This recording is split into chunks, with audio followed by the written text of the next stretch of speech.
নমস্কার বন্ধুরা, চলে আসলাম আজকে শ্বশুরবাড়িতে যাচ্ছি। আজকে এখানে রান্না করব, চিকেন করব, আলু দিয়ে ঝোল করব। অনেকদিন কষা কষা খাওয়া হয়। আর আজকে করব মাছের ঝোল করব, ইয়ে দিয়ে কচুর গাঠি আর আলু দিয়ে করব। তো আমি মাছ ভাজাটা তোমরা দেখতে পারবে। দেখো, ওই মাছ ভাজা বসিয়ে দিয়েছি, দু পিস মাছ ভাজাও হয়ে গেছে।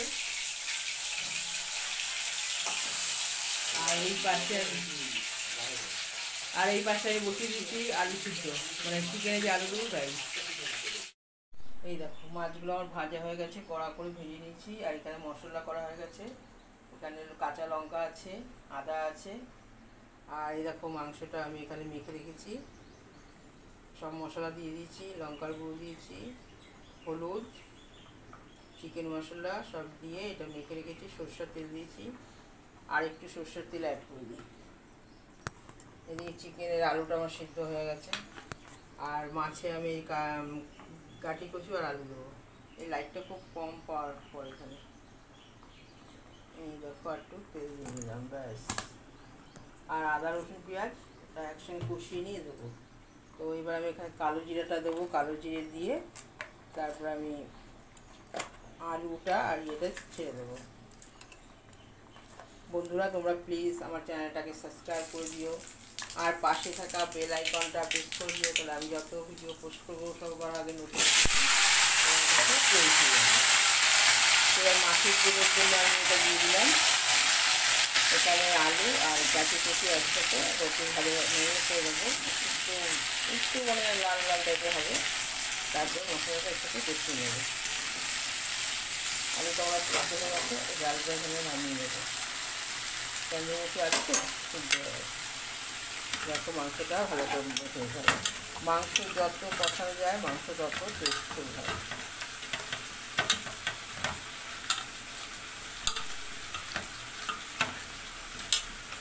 আর আমি এখানে তেজপাতা দিয়ে দিলাম, তেলে দিয়ে তেলটা ছেটে তাদের এখানে একসঙ্গে মেখে নিলাম। দেখো, আমার এখানে এই ঘরের আলোটার পাটটা সেরকম একটু হালকা হালকা ইয়ে আছে। তো ঠিক আছে বন্ধুরা,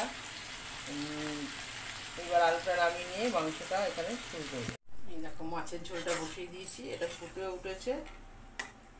আর একটু পরে আমি দিয়ে দেবো, মাছটা দিয়ে দেবো। মাছটা ভাজা আছে, এটা দিয়ে দেবো। আর চিকেনটা আমার মাখা আছে, আলুটা ভাজা হয়ে গেছে। এবার এখানে আমি গরম মশলা, গোটা গরম মশলাটা অ্যাড করে দেবো।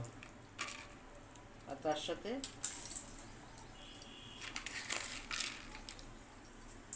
দিয়ে দিলাম। এবার মশলাটা আমি দিয়ে দিই।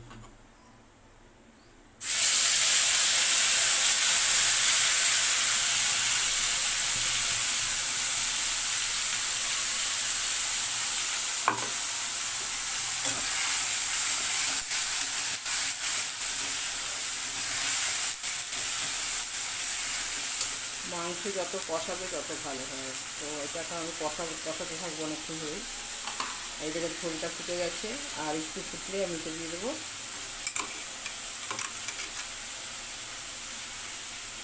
মশলাটা লেগে আছে, এর মধ্যে একটু জল দিয়ে দেবো।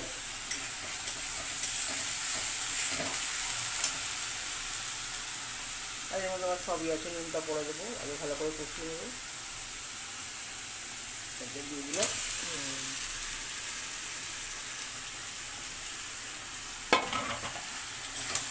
এবার বেশ করে কষাতে হবে।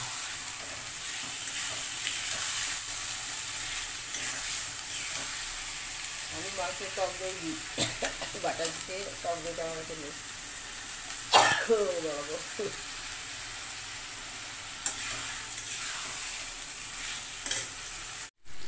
এই দেখো, আমি আলু দিয়ে দিয়েছি। আলু দিয়ে ওইটা ভালো করে কষাবো, তারপরে এটাকে জল অ্যাড করে দেবো। আলুটা একদম সিদ্ধ হয়ে গেছে, চন্দ্রমুখী আলু হয়ে গেছে একদম।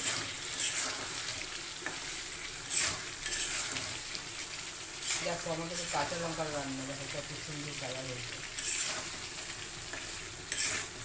লাল লঙ্কাগুলো সবসময় দিই না, তো মাংস হিসেবে দিই।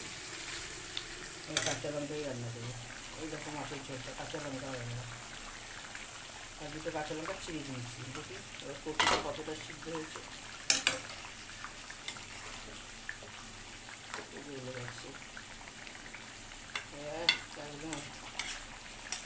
ধনে পাতা দিলে ভালো হতো, কিন্তু আমার কাছে এখন ধনে পাতাটা শেষ হয়ে গেছে।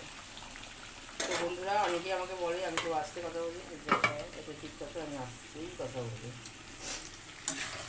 দেখো মাংসটা ভালো মতন কষে গেছে, একদম পারফেক্ট তেল বেরিয়ে গেছে। দেখো মশলা থেকে এটা যতটা জল দেওয়ার আমি তো জলটা অ্যাড করবো।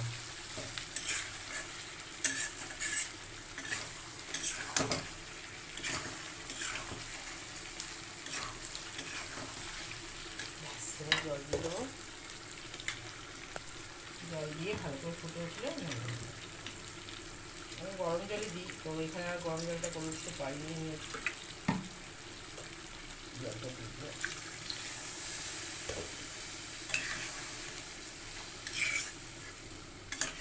আলুতে ঝোল টেনে নেয়।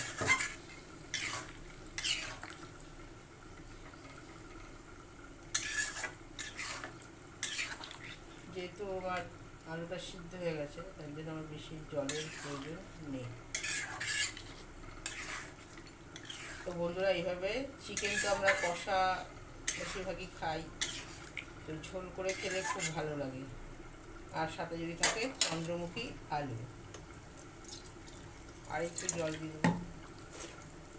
খাওয়ার সময় ওরও মানে ঝোল পাই না, তখন আলু সব টেনে নেয় ঝোলটা। দেখো কত সুন্দর হয়েছে কালারটা, দেখো। ব্যাস আর দেবো না, এখানে থাকবে, এটাই ভালো করে ফুটে উঠলে নামিয়ে নেবো। মাছটা হয়ে গেছে, এবার মাছটা নামিয়ে নেবো। দেখো মাছটা ঢেকে দিয়েছিলাম, মাছটা ঢাকার কোনো দরকার নেই, কেন একটা আলু একদম গলে গেছে। এই দেখো একদম গলে গেছে, প্রচুর গাছই গলে গেছে। তো এইটা এখনই নামিয়ে নিচ্ছি। এই দেখো আমার এটা পুরো কমপ্লিট, এবার আমি এটা নামিয়ে নেবো। বন্ধ করে দিলাম, দেখো কত সুন্দর হয়েছে, একদম তেল ঝোল, এখনো গরম আছে। আর এদিকে মাছটা হয়ে গেছে, আর এখানে কটা পকোড়া করবো, মেখে রেখে দিয়েছি। আর এই মাছের জন্য রেডি, দেখো ধোঁয়া উঠছে। তো বন্ধুরা, আজকের ভিডিওটা এখানেই শেষ করবো। সবাই সুস্থ থেকো, ভালো থেকো। এরপরে ভাতটা বেড়ে নেবো, তারপরেই আমার আজকের রান্না কমপ্লিট। এই হলো আমার চিকেন, এই হলো আমার মাছের ঝোল। এখন ভাতটা দেখো ফুটছে, এখন ভাতটা হয়ে ওঠেনি। আর এই পকোড়া রাখতে করবো, ব্যাস।